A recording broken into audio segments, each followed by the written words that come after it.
saya Fauzia Dwi Helena. Hari ini, dalam video kali ini saya dan rekan akan menjelaskan tentang perbandingan strategi terkait pusat wisata Kota Bandung dan Bandung Timur. Yang penasaran? Yuk ikutin kita terus.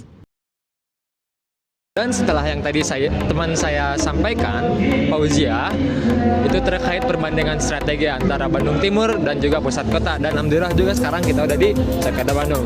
Kita lanjut ke perbandingan strateginya antara pusat kota Bandung dan juga Bandung Timur.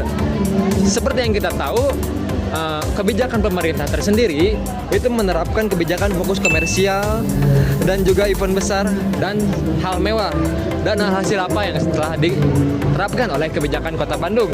Ya, bisa warga Bandung lihat tersendiri, itu banyak wisatawan yang membludak, tidak terkontrol, dan juga macet parah, parkir yang tidak tertata. Wah, dan juga kalau bisa dilihat warga Bandung, harga yang memang tidak seperti biasanya itu harganya mungkin bisa dibilang agak meninggi, agak jauh lah dengan UMKM yang lainnya.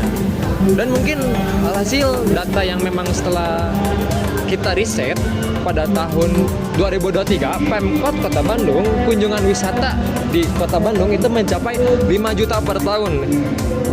Itu sangat overload ya warga Bandung. Dan juga bila dibandingkan dengan kawasan timur seperti Rancaekek, Bojong Soang, Ujung Berung, Sapan, dan daerah Bandung Timur lainnya, itu hanya promosi melewati sawah ataupun kampung adat yang memang ada di kawasan daerah Bandung Timur itu tersendiri. Dan juga ada satu lagi warga Bandung, yaitu minimnya infrastruktur, yang dimana bila dibandingkan dengan pusat kota Bandung itu sangat ketimpangan banget. Lalu apa dampaknya? Warga kesulitan parkir, terus UMKM yang terjepit harga. Dan apabila dibandingkan sebaliknya di Bandung Timur, pengangguran tinggi, potensi wisata budaya yang terbuang karena mungkin tidak terlihat oleh pemerintah itu tersendiri. Dan juga bisa dibilang ketimpangannya sangat berbanding jauh terbalik, mau dari segi infrastruktur, mau dari segi anggaran, ataupun mau dari segi keuntungan. Dan mungkin kita lanjut ke pembahasan selanjutnya.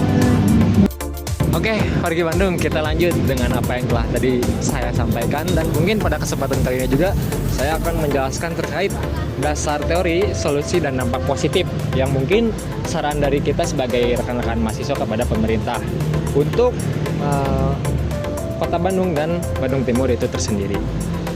Dasar teori yang memang harus digunakan menggunakan good governance ala World Bank, yang dimana itu isinya ada transparansi kebijakan, partisipasi masyarakat, dan akuntabilitas. Dan mungkin bisa dilihat oleh warga Bandung tersendiri, pusat atau Kota Bandung terlalu top down sistem pemerintahannya, dan mungkin Timur juga kurang partisipasi. Dan mungkin solusinya yaitu hanya satu, strategi hybrid, integrasikan pusat Timur via wisata sirkular Bandung, shuttle bus gratis, event bersama seperti Festival Sunda di Timur, plus tur virtual di pusat, dan digital promo via aplikasi pemerintah Kota Bandung. Lalu, dampak positif dari solusi ini, yang pertama, ekonomi merata. Timur bisa memungkinkan naik hingga 30%, dan pendapatan wisata bisa memungkinkan juga naik. Positif kedua, yaitu lingkungan lestari, kurangi overcrowd pusat. Dan yang ketiga, positif ketiga, yaitu kita melihat wisatawan-wisatawan yang memang mengunjungi Kota Bandung ataupun Bandung Timur itu tersendiri, itu happy, senang, dan mungkin ada pengalamannya tersendiri terkait Kota Bandung. Dan mungkin kita bisa ambil contoh sukses yang memang kita tahu tersendiri, yaitu di Kota Yogyakarta, yang dimana Yogyakarta itu memiliki destinasi wisata yang seimbang dan juga desa wisata yang mungkin sama dengan pusat wisata, hasil pendapatan dan juga hasil dari wisatawan yang memang berkunjung. Mungkin sekian dari saya, mohon maaf apabila ada kurang dalam berbicara. Saya pamit, assalamualaikum warahmatullahi wabarakatuh. Halo warga Bandung, saya Ajmi Sidik. Sebaliknya di Bandung Timur berfokus pada reaktivasi destinasi alam terintegrasi untuk distribusi wilayah wisata merata. Perbandingan ini menyoroti ketimpangan pembangunan yang menjadi isu utama di kota kreatif ini. pusat kota ini mengalami overtourism dengan polusi dan kesenjangan sosial. Sementara itu, di Bandung Timur hadapi underdevelopment lahan kosong potensial tapi rawan banjir tanpa investasi merata. Kebijakan RT RW tekankan balance via subpusat gede bage tapi implementasi lambat per 2026. Solusi potensial koridor wisata. Perbandingan ini menyoroti ketimpangan pembangunan yang menjadi isu utama di kota kreatif ini.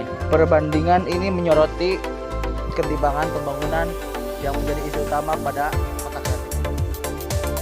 Saya Fauzia. Saya Ajmi Sidik. Saya Muhammad Saleh Wazirian. Sekian dari kami, mohon maaf apabila ada salah kata. Saya akhiri. Saya akhiri. Assalamualaikum warahmatullahi wabarakatuh.